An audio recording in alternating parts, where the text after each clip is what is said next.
I mean, if you are to change one thing within the police service, you have the power within your jurisdiction to change one thing within the police service that you think is not right. What would you change? Discipline. My full name is Gladys Crunchy. Okay. Then, when you were enlisted, what was the rank? We were listed as constables. Okay. Policewomen constables. Okay. Yeah. In 1952. 1952. Yeah. So the first batch of women to join the police service. Yeah. Okay. So, mommy, want to look at what made you take that decision to join the police service then?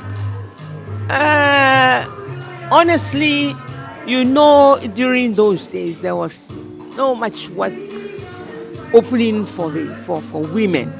If you don't become a nurse or a teacher or a hairdressers even were not in existence those days. So these are the main two things. So when this advert came into the graphic that they wanted police women, all of us rushed. Even those who were in the civil service, some of them came for the interview from the social welfare department, from the nurses, and so many of them, apart from those who were not working, So it was a keen competition. The first batch of selection was about 200 out of about 500 women that came that day to the depot. And the first interview, 89 of us were picked. And then the second interview brought us to 12. Yeah. Wow, that is how the short list was done. Yeah. Okay, let's look at it. Getting the police service then, what was the feeling? How was the excitement all about? And then, as in, you are going to be joining a service that was known to be for the men. How was that? How did you take it? Oh, we took it. We took it with an open heart. I should say so, because it was a first of its kind, and at that time too, we were entering into independence. Okay. And other African states, especially Nigeria, Gambia, and Sierra Leone, were so keen to have some police women in their service. So the Gambian president Jawara is a very good friend of Kwame Nkrumah. So he said he wanted to pick up some girls to come and join us. But Kwame Nkrumah said, let us do with the first batch of policemen here before. So the second batch, he brought in one woman to join the second batch of 12 others to come into the police service. And we were so excited and we were proud because everybody in Ghana hailed us when they see us in the uniform. And those who were afraid of us were the criminals, because we were taught how to handle, especially the wayward boys. They can even fight us. In my own experience, I was escorting a boy from the juvenile home to Bontamale, where we had the industrial home for boys. And very interesting, whilst we were on the train from Accra to Kumasi, we got to Insawama, the boy jumped into the river. Whoa. We were two, myself and a second batch policewoman known as Christy Bonaparte from Musu. And in uniform, we started crying. We didn't know what to do. So when we came out of the train and we were shouting, all the people at the train station, some of the boys jumped into the river, chasing these boys. We couldn't do anything than to take the Insawam train back to Accra to report. And those days, when a prisoner escapes from you, it's dismissal.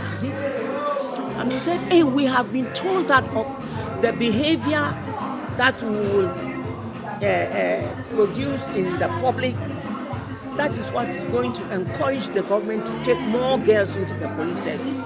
So it was a very bitter experience for us, the two of us. But we came back and they said, okay, we're giving you 24 hours to look for The boy. the boy.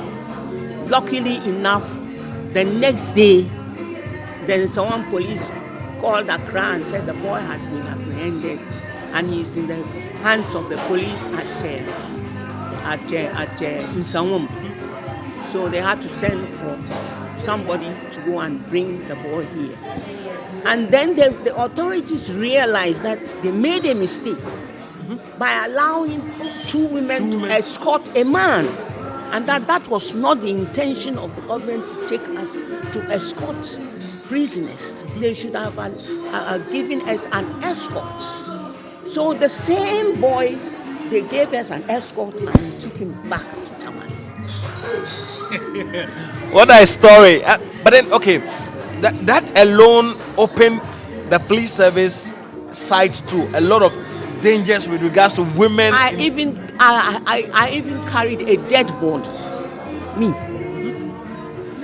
I came on duty one morning at a Central Police Station as an investigator in the investigation department. We were attached every week. You go here, you go there. Okay. And then a report came to the charge office, and the men were so against our enlistment that they treated us in a way. They said they were going to treat us as men. They are not going to treat us as women. And some of us were prepared for it. Okay. So we said we have come and we will do it. So then the corporal in charge of the CID came and said, hey, policewoman, come on. There is a dead body. So come on, let's go. He said you are going to do a man's work. Let's go. He said, wait, I'm coming. He went and brought in an empty matches box, fingerprint outfit, a fingerprint kit, and a stretcher. He said there was a dead body at Methodist depot. That time it was an incinerator. They burn rubbish from the markets. And so when we got there, not knowing it was a woman, one of the mentally deranged people. He said, come on, kneel down. Take the fingerprint. I said, how am I going to take it? He said, come on, break the bones.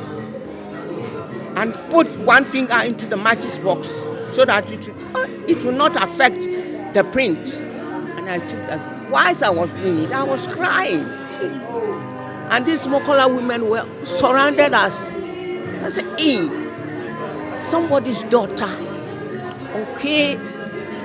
They stood there. We took the dead body to the police mortuary at Agbogboshi.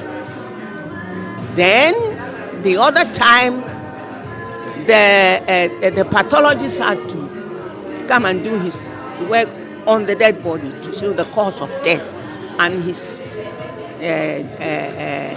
background or whatever information that you will get from the dead body. I had to be present. The corporal came and said, look, the dead body you took to mortuary, they are going to have a postmortem, so come on, let's go. I went. And I stood there. The doctor was Dr. Lane, the late Dr. Lane. He said, hey, Rabba, he opened up the dead body and he said, the intestines shows that this woman is a Fanti or a Gan or an Ebe or a Shanti. And he showed me all. He said, keep it in mind.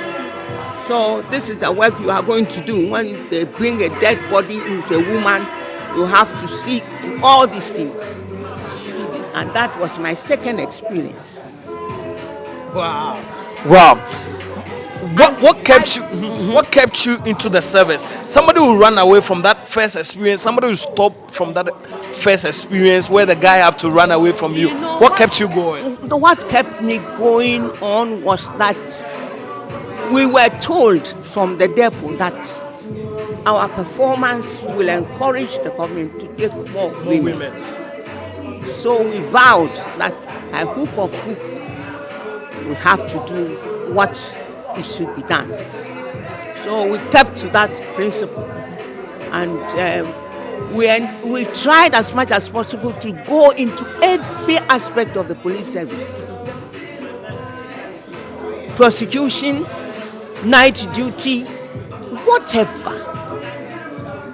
Escort of prisoners, anything that the men did, we tried as much as possible to do it. And the officer who trained us at the depot later on became the bodyguard for Kwame Nkrumah, Inspector Salifu Tagati.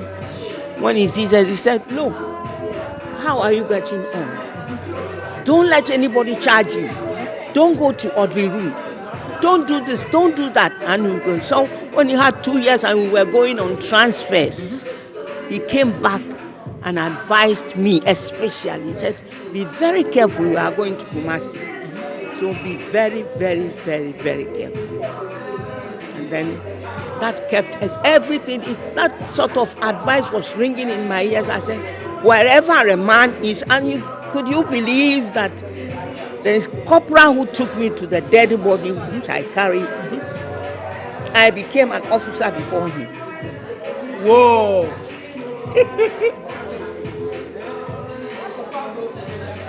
I became an officer. When I was ASP, he was chief inspector. What a world. What a world. Yeah. What a world. And I have no regrets. Oh, the police service is a very good exposure. It's very, very good exposure to everyone who aspires to be somebody. Yeah. Mommy, let me find out from you. The women who were the pace setters, 12 of you, today, to your credit, because of your hard work, what you've been able to do, we now have 8,500 women in the police service, which is to your credit, because if you are not done well... I feel so proud of them. I feel so proud. When I see them, I feel so proud. Let's look at it. People are with the view that today the service is not people who are willing to do the work, but people who know people who are officers. That is why the police service is not disciplined. Do you share the same sentiment? Oh, I get it's the changing of the modern times. It's the modern trends that have changed everything. So I won't blame anybody for the trend that is going on now. Technology has brought in so many changes, disadvantages and advantages. So we only have to blend the old with the new, and then we will get on. So, Mommy, if you are to change one thing within the police service, you have the power within your jurisdiction to change one thing within the police service that you think is not right. What would you change? Discipline. What about the discipline? Discipline. The discipline, because I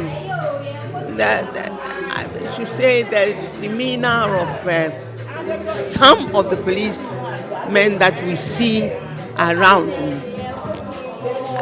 It's a bit disturbing, but it's a trend that has made them to be so. So you can't have it all straight. So that's it. Thank you so much, Mommy. It's been fun. I served for 26 years. You served for 26 years. 26 years. Wow. I came on pension at the age of 50. I'm now in my 40th year off. So you're also within the 90 years. I'm 90. I'll be 92. You'll be 92. Hey, happy birthday. We are praying to God to give you more strength. I'm going to pick your number. We'll follow up on you. We're going to do a one-on-one discussion where we want to delve more into what some of the experiences you went through within the service, what people can learn from it. A lot. I mean, we wish you all the best. We pray to God that He should give you more strength for you to be strong and vibrant as you are right now. Okay, thank you so much. Thank you too. Thank you.